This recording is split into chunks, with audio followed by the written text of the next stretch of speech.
Good morning, everyone. What is up? It is Marissa Nicole here, and welcome back to my drifting desk where I help you conquer college. I know I do a lot of talking with my hands. I've been told that recently, so I'm now like hyper aware of it, and I'm just gonna sit on my hands this whole video, okay? Well, today I wanted to talk to y'all kind of about roommates, roommate agreements. I know last week we talked about dorm room do's and don'ts. Okay, now I'm gonna start talking with like my head.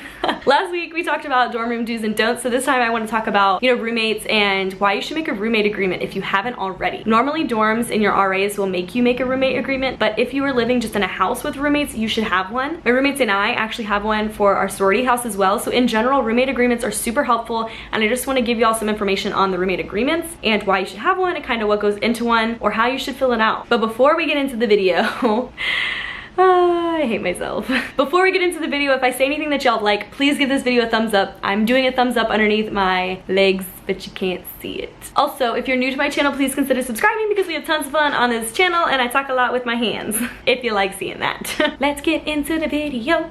I think I need like a theme song, y'all. So basically, before we get into what goes into the roommate agreement, I'm just gonna talk to you about what a roommate agreement is. And basically, it's a contract between you and your roommates to discuss key points that might come up during your stay in the dorm or a sorority house like me or anything like that. It's gonna outline the way that you guys are gonna handle these problems and who's gonna handle them, at what point do they get taken to someone higher, just guidelines in terms of, oh, so do you want to be in my video? Sure. That's my roommate. Hi. So yeah, basically your roommate agreement is kind of that catch-all contract on how you're going to handle things in and outside of the dorm or your sorority house or wherever you're at. That way, if stuff were to happen, you have a paperwork to kind of look back on and say, hey, we decided on this and you're not following this. Save your butt, her butt, everybody's butts. For example, like I said, me and my roommates in my sorority house, we do have a roommate contract, so I'm gonna kind of go through it and tell you some things that are on it. The first thing on our roommate contract is specifying our study or quiet times in the room. That's super important because, again, like I mentioned in my previous video of dorm room do's and don'ts last week, you shouldn't be coming home at 2 a.m. blaring music or with your friends or laughing and just doing whatever you want to because your roommate could be sleeping. This is a time for y'all to decide what those times will be. There's also like a little side note to our study and quiet time little area, which I actually like, and it's to specify what activities can take place during that study time, because if it's study time or it's quiet time, am I allowed to watch TV? Or can I listen to music while you do that? Can I have guests over while you do that? Because of course your quiet time might be at midnight when people go to bed, but if you have study time that starts at 6 p.m, what other things could I be doing during the study time versus the quiet time? The next point on here is discussing overnight guests. And it is for, both genders in dorm rooms. Of course, like sorority houses, typically you're not allowed to have guys, period, but you can still have like girls over and stuff like that. But in your dorm rooms, y'all should specify who, what, where, when, why, how different rooms can have different guests in. So for example, it's asking us, may all roommates have overnight guests? How often can the guests spend the night? How many guests can spend the night, etc., etc. That's something definitely to discuss if you want your roommate to bring guys home at 2 a.m., spend the night, or if you want your roommate to bring girls home at 2 a.m. We don't really know. That's your prerogative, but you need to talk about it. Something else that's not on this sheet but that y'all should clarify is how you're gonna let your roommate know that you're going to be having guests over. Are you guys gonna require some sort of notice like so many hours beforehand, or just let you know that someone is in the room or that I'm bringing someone home? Are you gonna ask for permission, or is it just gonna kind of be like I'm gonna do it but let you know it's happening? Definitely discuss how that's gonna happen. That way you don't run into any awkwardness when you just walk in with someone and your roommate's like, I didn't know someone was gonna be here. Yeah, just talk, communicate.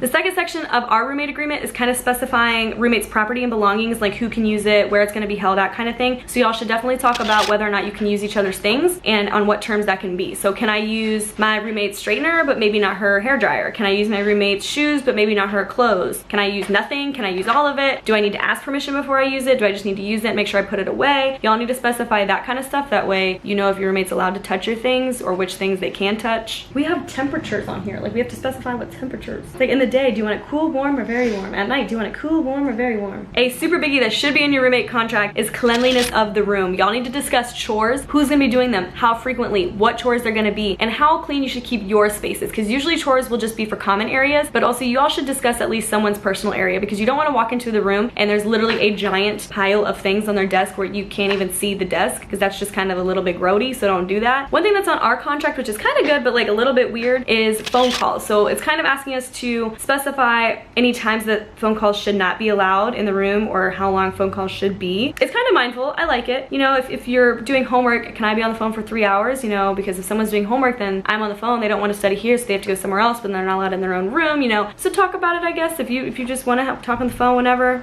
The last part of our contract is the bottom, and it's literally just saying, in case of a disturbance or disagreement between roommates, these are the actions we're gonna go. So this is when you can delegate. I keep saying delegate. That's literally not what I want to say. So this is when y'all can say, you know, first offense, we're just gonna kind of let it slide, but like I've taken a mental note. The second time I might text you and be like, hey, can you take the trash out? The third time I might confront you and be like, yo, take the trash out. Yeah. You laughing at me? No.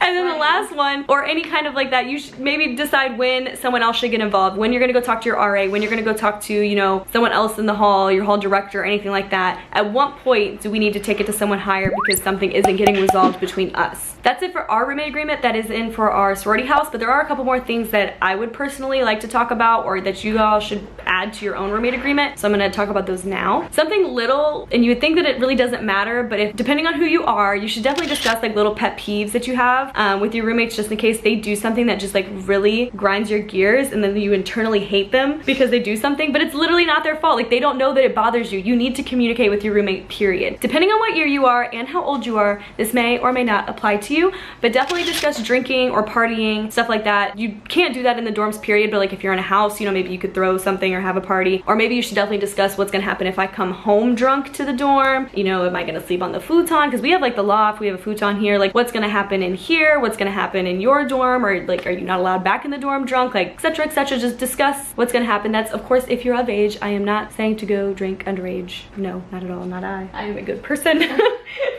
The last thing that we need to talk about on your roommate agreements is definitely your beliefs or your morals. And this one can be a touchy subject depending on what you're talking about and who you're talking about it with, depending if they're open-minded or just, you know, accepting in general. But maybe discussing these will just help things not be awkward or just being mindful of each other. So for example, if you practice a religion that prays twice a day, you might want to let them know, that way when they walk in and they see you doing that, they're not going to be like, what's going on? Like, they know what you're doing, they know not to bother you at this time. It's important to talk about, but it's even hard for me to talk about it with y'all, so it's like, but talk to them about your beliefs and your morals. I mean, do you want them like cussing all the time around you? Do you just not do that? Like, do you not believe in, you know, like underage sex? I don't know, just I don't know, y'all, just talk.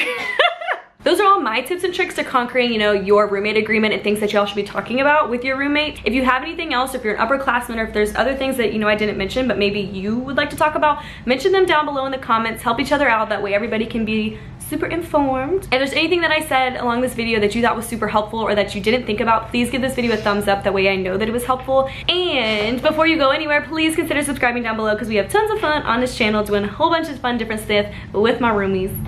Hi. Oh. But thank you so much for watching. I will see you next time.